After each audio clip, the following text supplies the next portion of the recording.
So I go to the VA for my health care.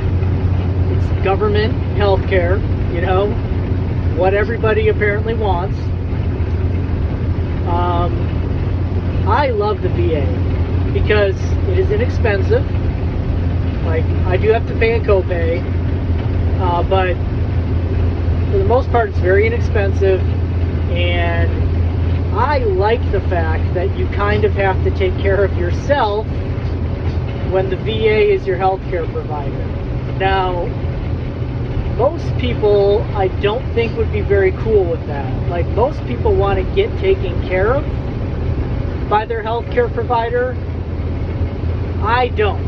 So for me it's good, but I think for other people they might not be very happy with it. So if you're asking for government health care, here's a few examples of what you're going to get. Like I said, like I made a couple videos about it. I went in for my blood work, yearly blood work, which I'm very grateful for. A few weeks ago they said I was pre-diabetic. I didn't really know what that meant. It wasn't something I'd looked into before, and so my question is, okay, so what do I do? You know, and they told me, I don't know, maybe lose some weight. Exact words, I don't know, maybe lose some weight. And then looked me over, and they said, actually you seem to be in fairly good shape, so you really don't have that much weight to lose. I said, okay. What? And then the second one, I told them I quit drinking, and they said, oh, that'll probably help. Of course, yeah, you know, I'm not poisoning myself every day, so that's definitely going to help. But, like, that was the extent of the advice, or, you know, that I got. So I went and did all my own research and figured out a diet and a plan, and I'm going to implement that diet and that plan, which I like. Like, I like, you know, I don't like getting told what to do, and I like taking care of myself. So for me, it's perfect. I have very few complaints about the health care that I get from the VA. But like I said, if you want to get taken care of and get told what to do, government health care may not be for you. Another example. So several years ago, I actually had a pretty major health problem, and I called in, so like the telehealth kind of thing, to talk to a nurse and told her what the issue was. And it was kind of it's very personal thing, so I'm not going to get too into it, but she told me basically what the problem was, and like that was that. Like, told me, this is it, like this is what you can do, basically nothing, you gotta wait it out. And I was like, damn, okay. A year later, a year later, when I actually went in to see my provider, turns out they were completely wrong, and it had adversely affected my life for sure. Like, this, yeah, so like they just told me on the phone, this is what you got, bye. And I was like, okay, like, I'll take your word for it, because I had no idea. And yeah, it turns out completely wrong.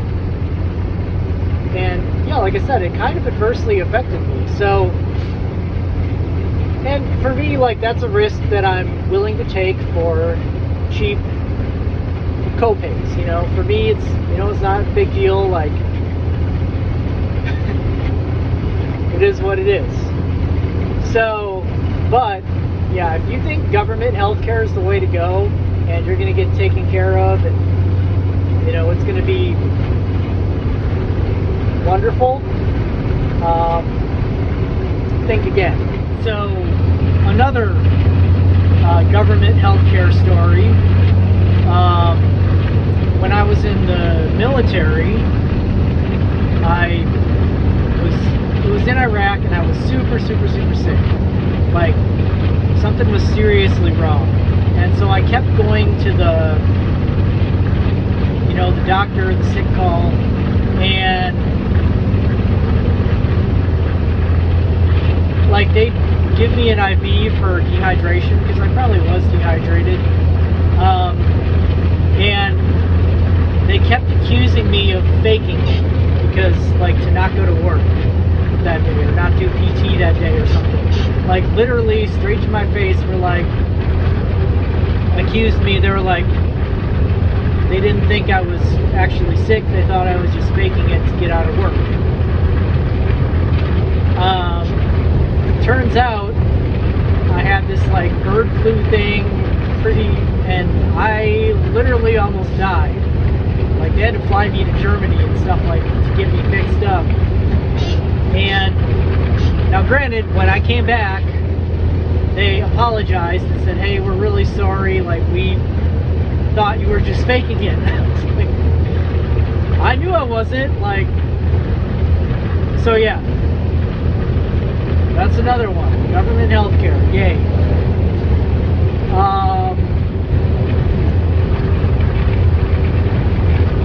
Oh yeah, another time. This is back stateside. I had a sore throat. Basically, I can't remember exactly all my symptoms, but I WebMD'd it, looked it up. I was like, oh, probably bronchitis. That's what it seems like. And so I went in there, made an appointment. Hey, I think I got bronchitis, and told them what was going on and everything.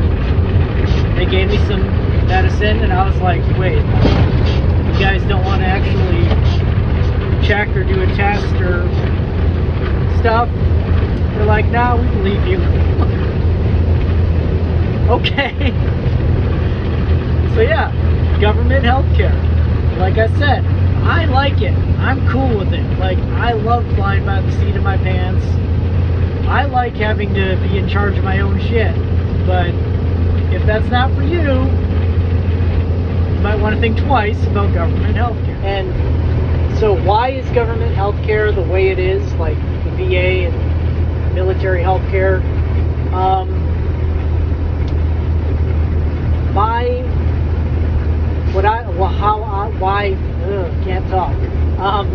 Why I think it is the way it is because there's really no incentive to be like really good at your job. In almost all government jobs, this is true. Like, there's really no incentive because it's not really a meritocracy. Like, out in the regular economy, free market, a really good doctor would have a ton of patients, and he'd be willing to charge, or he'd be able to charge more because people value his advice more, gives better advice, he takes better care of them, just does a better job. So being a really good doctor will get you more patients, and at the end of the day, more money. And like it or not, we are all very, very selfish. Like, even our actions for other people are a lot of times motivated by self-interest. We wanting people to like us, or wanting to get respect from other people, or wanting to be liked. Usually when we do stuff for others, even that is in the business of self-interest. So, I mean, it's like that way with doctors too. Like, a good doctor out in the free market economy will make more money. Like, they'll be more successful. They will. and they can maybe expand their business and open up their own clinic, like, it's definitely in their best interest to be the best doctor they can be. Now, at the VA or at like any sort of government agency, and I've worked several government jobs, first of all, it's very, very hard to get rid of somebody who does a bad job. It's a lot of job security, which is why a lot of people like government jobs. Like, it's very secure, but they're not going to get rid of you even if you really suck. Trust me on that one. I've seen it with my own two eyes. Like, people get away with unimaginably bad, like, work, and they still get to stick around. So anyway, there we go. Yeah, first of all, it's really hard to fire or get rid of people who are doing a bad job.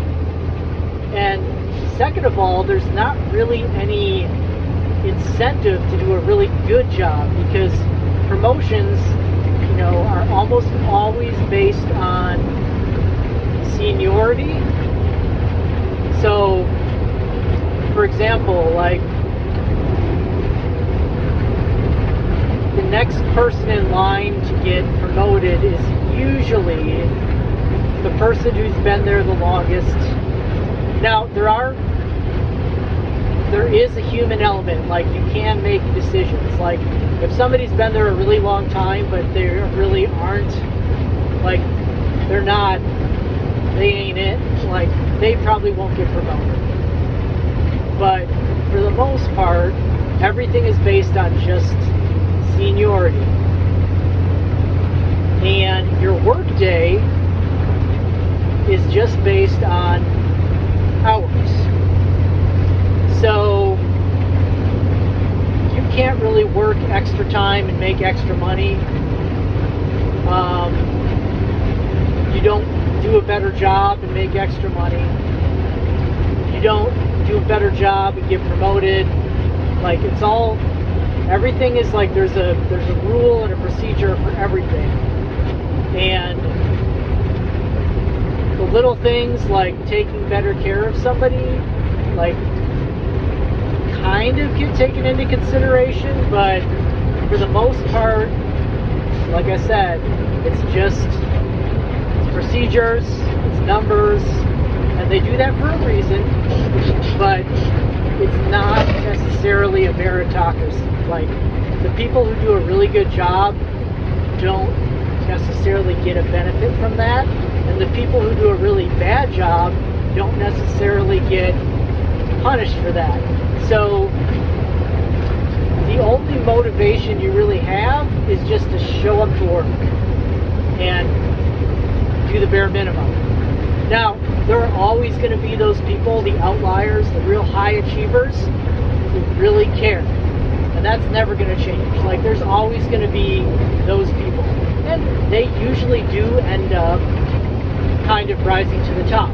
But for the most part, for most people at most government jobs, like I said, there's exceptions to every rule, but for most people, there's really not any motivation to do a great job besides the bare minimum, just showing up and basically doing as little as possible. So, yeah, that's why I think it is what it is. It's like that pretty much any government organization. So yeah, do you really want government health care? Do you?